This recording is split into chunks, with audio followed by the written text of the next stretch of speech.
Hello students and welcome to this lecture of commerce. So today we're looking at commerce and production. So I want to explain the difference between commerce and production. So let's get started.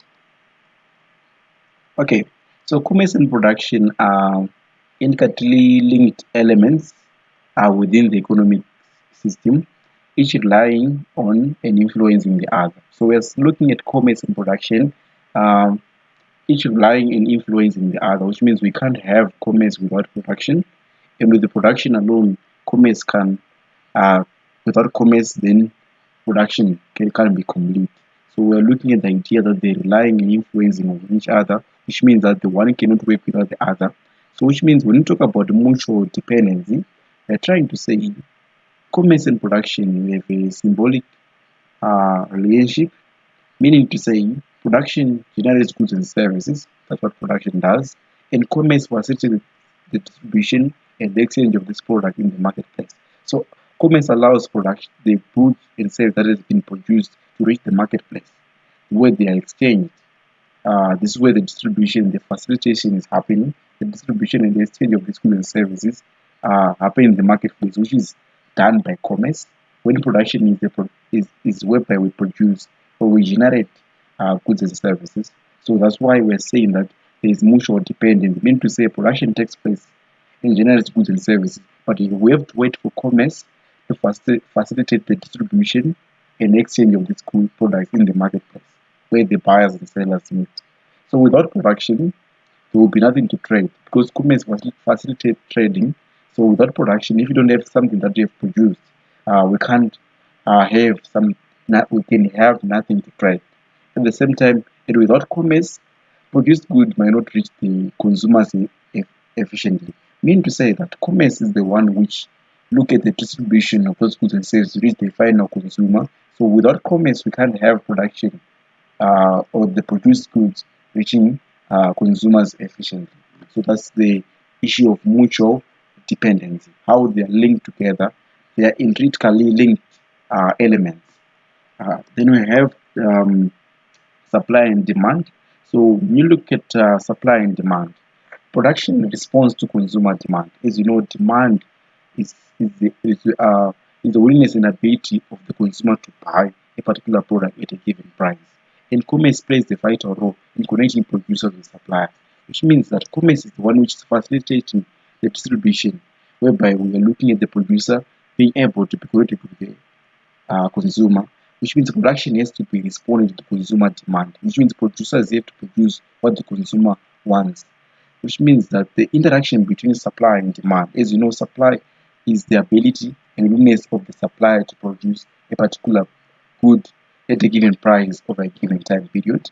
So we look at the interaction between supply and demand. We are looking at it being facilitated by commerce, which means commerce influences production levels. If there is high demand for a product, production may increase to meet it because they need. Well, once they provide that product, then the business can make a profit. And commerce helps bring this product to consumers. So that's the idea. That's the relationship between commerce and production. When you look at supply and demand, how supply and demand looking at how a producer will supply more a particular product, knowing that is usually demanded, and because you need to meet the demand of those consumers, and there's need for commerce to distribute or bring those consumers to bring this product to the consumers. So that's very important when you look at supply and demand. Then you have to look at what you call market access. So we look at commerce providing producers with access to markets, which means markets is whereby the buyers and sellers meet. So commerce enables the producer to have access to those markets so that they can have where they can sell their product. That's the access to the market, whereby this is where their consumers are. This is where the willingness and the ability of the consumers to buy something is found. When you look at the producers needs a channel to reach the consumers. They need to have a channel in which they are going to use that make their product with the final consumer, which is efficient. And commerce through various channels like retail, we have e-commerce or wholesale. We look at those things when we are talking about e-commerce on our previous videos, where we're looking at the idea that we are now selling product to the consumers on the internet. And also we're looking at when we talk about market access, the idea of providing the infrastructure for product to be distributed and sold. Same as doing e-commerce, same as doing wholesale, same as doing retail. It's all about providing the infrastructure for the product to be distributed and sold, which is very important because they need to be distributed, they need to be sold to the consumers through those infrastructure. That's what we call market access, whereby commerce enable us, the producers, to have access to those markets. Then we have efficiency and optimization.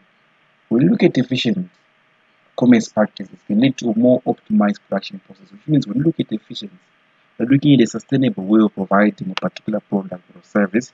When you're looking at also, we have to look at understanding the market trends. Market trends whereby you study the movements of supply and demand. This is all linked to market trends. You're looking at the time and the consumer behavior.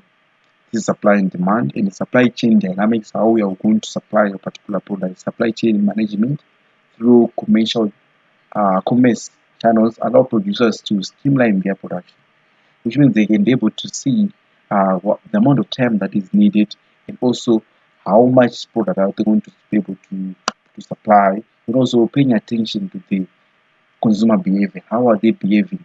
Also reducing waste and meeting market needs demands more efficiently. So that's the idea of reducing waste. This is all we have to talk about efficiency. That's the idea that we're looking at industries, and this is supposed to have efficiency and optimization. And these are all efficient commercial practices, commerce practices, which are very important. Whereby we have to look at the market demand we're supposed to meet effectively, because we are supposed to be able to provide the goods that are being demanded by the consumer. At the same time, we are supposed to be not be wasteful in our production process. Then we have to talk about innovation. Innovation is always about coming up with new ideas or doing just about anything. That's what innovation is all about.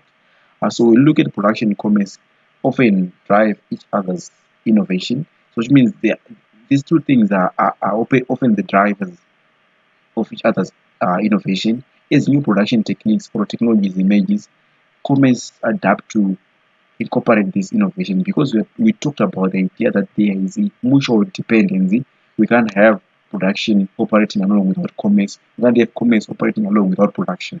So that's the idea that when we look at the technologies that are coming, if there is a change in a new production technique that is being used, we are going to look at even the commerce adapting to incorporate those innovations, and conversely changes in commerce practices influence how and what is produced, which is very important, because innovation is always about finding new ways of doing things which are more efficient, which is sustainable in the long run. So when you talk about economic growth is just an increase in national output. So when you look at the relationship between production and commerce is a driving force behind economic growth, because we need to be able to look at how we are increasing overall demand in the economy. So we are looking at these two things being the key drivers of the economic growth. So if we increase the production leading to more goods and services available for trade, and efficient commerce allows for the expansion of those markets, contributing to overall economic development. Economic development, as you know, is whereby overall in the economy people believe in their lives. This is the idea that is coming from having more goods being available and service available for trade, which allows consumer sovereignty, consumer choice, which allows even the commerce having an expansion of markets, contributing to the overall economic development, which is very important. That is economic growth.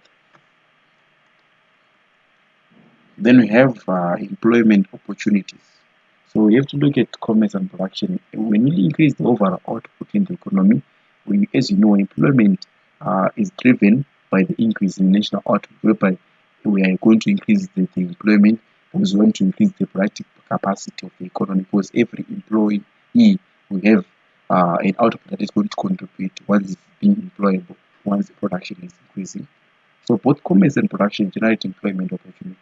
So because you know that once production is increasing, and also commerce distribution also increases, which means there's need for employment in the production sector, the need for employment in the commerce and the distribution sector. So when you look at production sector, getting jobs in manufacturing, while commerce, including retail and distribution, also provide a significant share of employment opportunities. If you look at the idea that the overall output. If production is increasing, commerce is also going to increase. That's creating employment opportunities, which is very important. Then you have the feedback loop. We always have to have feedback whenever we do the production process. This is a continuous feedback loop between commerce and production.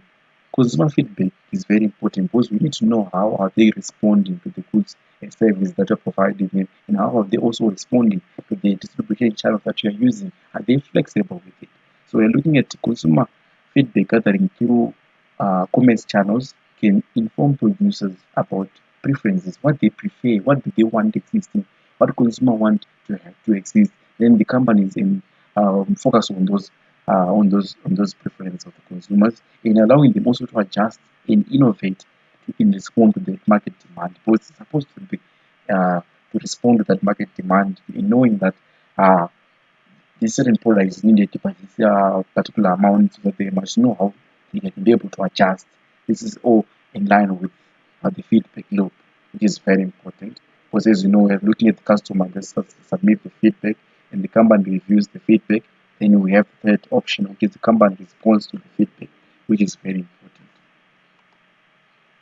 Then looking at our summary and closing this up is that in essence, commerce and production are interdependent components, which means one cannot work without the other, of a dynamic economic system, which means the dynamic economic system that is being used right now currently in most countries, we are looking at them being interdependent components because they are linked together, and also they rely on each other for sustenance and growth, influencing one another through market dynamics, consumer behavior, and the overall economic environment.